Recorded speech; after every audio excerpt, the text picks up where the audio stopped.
আন্তর্জাতিক বাণিজ্যে এক অস্বস্তিকর পরিস্থিতির মুখে পড়েছে ভারত। আমদানির প্রয়োজনীয় নথিপত্রে অনিয়ম থাকার অভিযোগে ভারতের বড় একটা আমের চালান আটকে দিয়েছে যুক্তরাষ্ট্রের বিভিন্ন বিমানবন্দরের কর্তৃপক্ষ। ভারত থেকে রপ্তানি করা বিভিন্ন প্রজাতির আমের অন্তত 15টি চালান বাতিল করেছে যুক্তরাষ্ট্র। কাগজপত্রে অনিয়মের অভিযোগে যুক্তরাষ্ট্রের লস অ্যাঞ্জেলস, সান ফ্রান্সিসকো ও আটালান্টা শহরের বিভিন্ন বিমানবন্দর থেকে এসব আমের চালান বাতিল করা হয়েছে। যুক্তরাষ্ট্রের প্রশাসন এসব চালান বাতিল করায় ভারতীয় রপ্তানিকারকদের আম ধ্বংস অথবা দেশে ফিরিয়ে নেওয়ার নির্দেশ দেওয়া হয়েছে। তবে পচনশীল এসব আম ফিরিয়ে আনার খরচ বেশি হওয়ায় যুক্তরাষ্ট্রে স্থানীয়ভাবে আমগুলো ধ্বংস করার সিদ্ধান্ত নিয়েছে রপ্তানিকারকরা। ভারতীয় আমের রপ্তানির প্রাথমিক গন্তব্যের শীর্ষে রয়েছে মার্কিন যুক্তরাষ্ট্র। তবে আমের চালান বাতিলের এই ঘটনা দুই দেশের বাণিজ্যিক সম্পর্কে বিশেষ তাৎপর্যপূর্ণ করে তুলেছে। পচনশীল আমের বিপুল এই চালান বাতিলের ঘটনায় ভারতীয় রপ্তানিকারকরা অন্তত 5 লাখ মার্কিন ডলার বা বাংলাদেশি মুদ্রায় আনুমানিক 6,7 কোটি টাকা ক্ষয়ক্ষতির মুখোমুখি হয়েছেন। ভারতের আম রপ্তানির অন্যতম প্রধান গন্তব্য যুক্তরাষ্ট্র। প্রতি বছর হাজার হাজার টন আম যুক্তরাষ্ট্রে রপ্তানি করা হয়, যার মধ্যে আলফানসো, কেসার ও বজ্রপুরী জাতের আম বিশেষ জনপ্রিয়। ফলে এ ধরনের ঘটনা শুধু তাৎক্ষণিক ক্ষতি নয়, ভবিষ্যতে দুই দেশের কৃষিপণ্য বাণিজ্যে আস্থার সংকট তৈরি করতে পারে। ভারতীয় সংবাদ মাধ্যম টাইমস অফ ইন্ডিয়ার এক প্রতিবেদনে বলা হয়েছে, গত 8 ও 9 মে ভারতের বাণিজ্যিক রাজধানী খ্যাত মহারাষ্ট্রের মুম্বাইয়ে আমগুলোতে প্রয়োজনীয় বিকিরণ প্রক্রিয়া সম্পন্ন করা হয়েছিল। মার্কিন কর্মকর্তারা এই বাধ্যতামূলক প্রক্রিয়া সংশ্লিষ্ট নথিপত্রে অসঙ্গতি পেয়েছেন।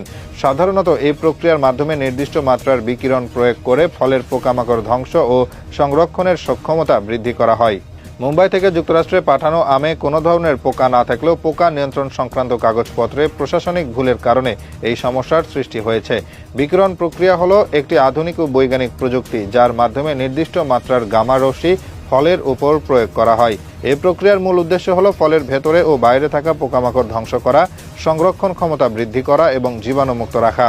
বিশেষ করে আমের ক্ষেত্রে এই পদ্ধতি আমকে রপ্তানিযোগ্য মানে উন্নীত করে। বিকিরণ প্রক্রিয়ায় আমের স্বাদ, গন্ধ কিংবা পুষ্টিগুণের কোনো প্রকার ক্ষতি হয় না, বরং এটি অতিরিক্ত রাসায়নিক ব্যবহার ছাড়াই ফলকে দীর্ঘস্থায়ী রাখে এবং দূরবর্তী স্থানে পরিবহনের জন্য উপযুক্ত করে তোলে। নির্ধারিত মাত্রার বিকিরণ একটি আন্তর্জাতিকভাবে স্বীকৃত নিরাপদ প্রক্রিয়া। বিশ্ব স্বাস্থ্য সংস্থার অন্তর্ভুক্ত খাদ্য ও কৃষি সংস্থা এবং আন্তর্জাতিক পরমাণু শক্তি সংস্থা সম্মিলিতভাবে ফল সংরক্ষণের এই প্রক্রিয়াকে নিরাপদ ও স্বাস্থ্যসম্মত হিসেবে অনুমোদন করে। বিশেষজ্ঞদের মতে এই ঘটনা ভারতীয় রপ্তানিকারকদের জন্য একটি সতর্কবার্তা।